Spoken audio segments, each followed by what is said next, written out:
J'ai créé cflou.com en 2013 pour les aveugles et les malvoyants. Donc je vends des produits pour le handicap visuel. Donc c'est par exemple des loupes, des montres qui vont donner l'heure. Et là par exemple j'ai ramené une machine qui n'est pas plus grande qu'une clé USB, qu'on appelle une machine à lire. On prend comme ça un document en photo, voilà, et en quelques secondes, il va vous le lire. Nous proposons des formations en téléphonie. Voilà, donc c'est le document qui est là. Et ça c'est assez révolutionnaire, et on a plein comme ça de petits gadgets. Autre particularité du site internet, c'est qu'on a un produit qui est forcément accessible. On a une recherche par besoin sur le site, le besoin de lire l'heure, le besoin de lire des documents, de se déplacer, etc.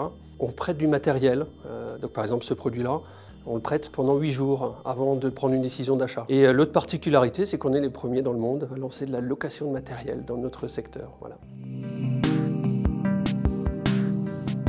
Cette année, on devrait atteindre les 2 millions d'euros avec 13 salariés. J'ai d'ailleurs volontairement internalisé la logistique pour avoir la réactivité, pour créer des emplois locaux. Au printemps, on a fait aussi un camion showroom qui a fait une trentaine de villes en France pendant 2 mois. Donc ça a été très intéressant d'aller à la rencontre de nos clients et de voir leurs besoins qui n'étaient parfois même pas identifiés. On a ouvert aussi une salle de démonstration sur Paris. On vient d'ouvrir aussi Marseille. On a 30 000 clients malvoyants et non-voyants. On est sur une croissance d'environ 30% par an. Voilà, sachant qu'il y a 2 millions de malvoyants en France, ça laisse présager encore un beau potentiel.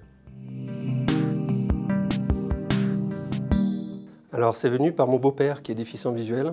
J'ai compris qu'il n'arrivait plus à lire ses courriers qu'il recevait à la maison, qu'il n'arrivait même plus à lire l'heure ou à téléphoner, à utiliser son téléphone portable. Là, je ne comprenais pas pourquoi il y avait de boutique physique. Et donc j'ai fait une étude de marché et je me suis lancé comme ça effectivement sur Internet, dans mon garage. La différence, c'est que moi j'ai créé le plus grand supermarché de France sur les produits pour les malvoyants et les non-voyants. On s'est retrouvé assez rapidement dépassé par les événements et puis voilà, quand on était à 3 dans un 9 mètres carrés, on a décidé de chercher un local et enfin je pouvais rentrer les voitures dans le garage à nouveau.